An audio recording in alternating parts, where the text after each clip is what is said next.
some of you may go, oh goodness, Wendy, that's a lot of pattern and we don't want to mix it. Obviously trends come in, but at the end of the day, you want your house to feel like you, and you want your house to be somewhere that you walk in and it really makes you happy.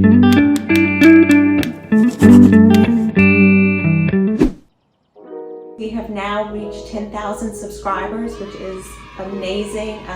This was a dream I had when I started renovating my own home, to bring people into the projects through YouTube, and I am beyond appreciative and thankful and feel so blessed to have all the subscribers. So hopefully we'll keep growing and keep bringing you great new videos of all of our projects, and at the same time hopefully we'll also give you a little more insight with this new series called Design Time with Wendy on how we actually design our projects. I hope everyone saw the episode from last week with the beach house that's going up. Super exciting for us, especially when it was designed so long ago. It's always quite a process to get things designed and get them actually built. So I wanted to give you a little bit of my history and how I got into this profession. I, in undergrad, was actually on my way to law school, and in trying to get out of college quickly, I finished in 3.5 years and had an extra semester, and always had the dream of living in New York City. So when I finished up undergrad with a degree in political science and environmental science, I took the opportunity to apply up to Parsons up in New York for interior design. Absolutely fell in love with the city and the school and everything that it offered, and then ended up finishing that program in a year to get my associate's degree in interior design. Deferred law school, so I spent 2 semesters in New York and the summer in Paris, and Paris really opened my eyes to the architecture side. And we had 2 professors that showed us around Paris and the outskirts of Paris. And coming from New Orleans, I thought I was going to Paris to study all the classical architecture, and really we were given a taste of the more modern architecture there.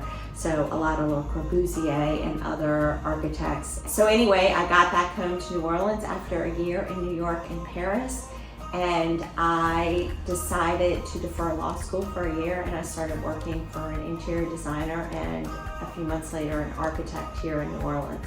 So I went and got my master's in architecture here at Tulane.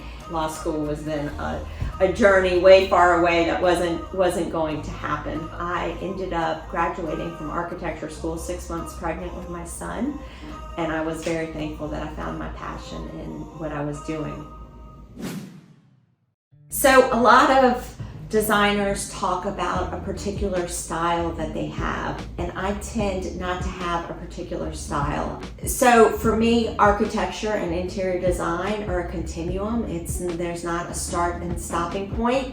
Creating those juxtapositions and using color is how I tend to design. And I think some of that goes back to that time in Paris for me, where I was all of a sudden introduced to such modern architecture in such a historic city, and really understood how that started to go. It's interesting in my profession, I'm both a licensed architect and a licensed interior designer.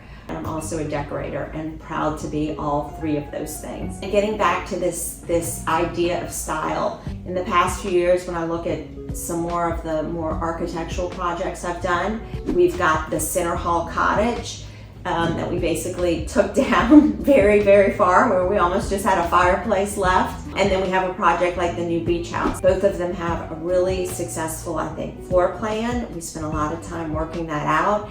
And then it was how was the vocabulary of that floor plan brought up into elevation. So one of them went more traditional, with more traditional columns, and one of them went more modern, where we have that large, expansive porch with no columns at all. But in talking about this process of the traditional and the modern, really where I love is where those 2 things really meet up.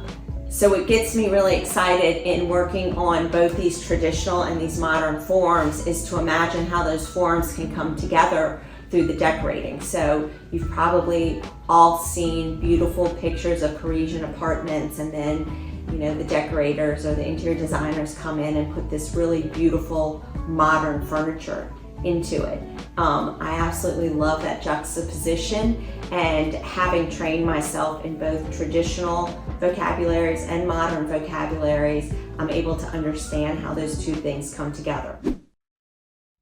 The other thing that I think is really important is how it makes you feel. When I'm working with a client, I want to know what is exciting to them, what fabrics they love, what colors they love. I feel like architecture can be a little more math-like, or 2 + 2 = 4, whereas decorating I feel like is more like writing a song or writing an English paper or writing a novel, where you've got so many layers and so many different pieces to it.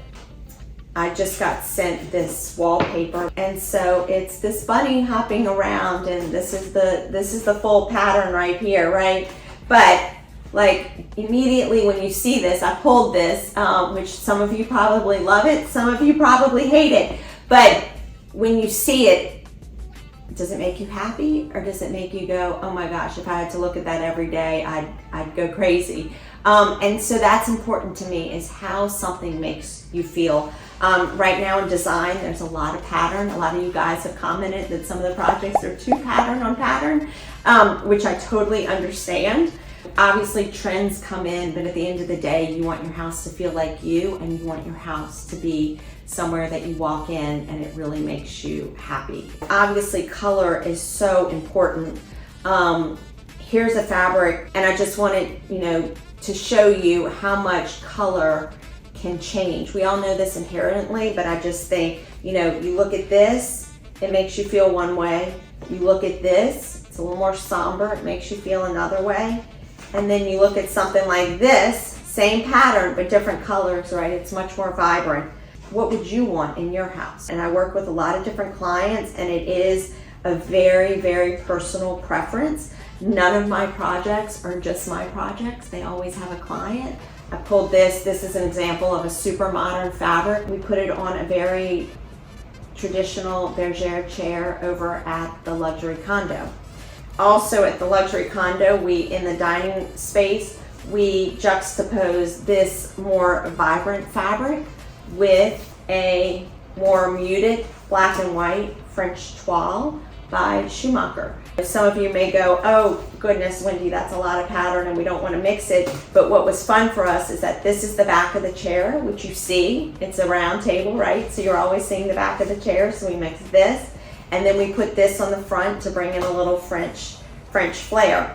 And for us, it worked, and it was fun.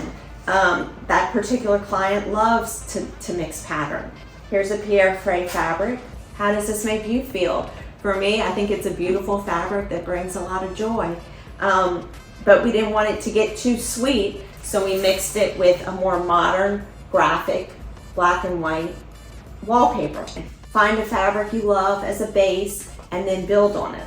Fabrics and wallpaper offers the opportunity to create a sense of feeling within a space. And for different people, that's different things. Okay, y'all, so I'm over at my house again, and I've got to pick a paint color, which is the hardest thing in the world for me to do for myself. I put a lot of these colors on this box, and you can see they all look white.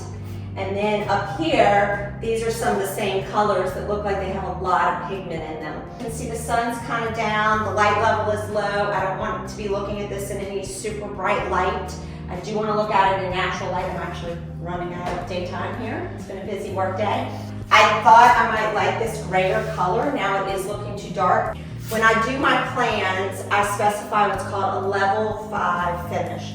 And a level 5 finish is a super smooth, no that little orange peel you get on the walls, and it makes such a difference. It makes the walls feel like almost this really beautiful smooth plaster. Then you don't want them to use a roller that has a huge nap on it. You want the smoothest roller they can use, because even though they've now skimmed this out to this really beautiful smooth finish, if you use a big, heavy roller, it's gonna give you, it's gonna give that little bit of an orange peel to it. The reason why I put such a big patch from it is because I want it to stand back from it and hold your hand like this and look through it, because now I can really see what that color is gonna be. I can see this has a blue-gray. You can obviously see these have more yellow. This has a little more pink. I know I use a lot of color for clients, which I absolutely love, and I'm really having a hard time whether or not to put a ton of color, but a lot of the existing furniture that I have actually has a lot of color. And I kind of like to use my house as kind of a laboratory where I can throw up different things and look at different samples. So I'm gonna give you one more little taste of that, which is here in my own house, in my office. And Lucy is looking out the window. Hey, Luce. She's modeling for us. These are pieces I've had for a long time. It's time for some new furniture. There's so many details here that I realized when I was starting to talk about this video just seem to really convey my design style. Again, what you're seeing here, right? Here's a super modern chair, super modern coffee table. And then I have this couch. This pattern by Colfax and Fowler on the pillows is one of my absolute favorite fabrics. It's as if they took a floral chintz and gave it a little bit of geometry to it in the way the flowers are laid out. And then the sofa is upholstered in a quadrille fabric, which again has a little bit modern take on a chinoiserie. And then I love these little mushrooms from Crown and Colony in Fairhope, Alabama. And it just provides a little bit of whimsy. So anyway, I hope this is of some interest to you guys. Please let us know in the comments. I look forward to talking more about design and maybe giving you schemes and also showing you things that I love and things that maybe you can purchase, and look forward to doing this. All right, thanks y'all.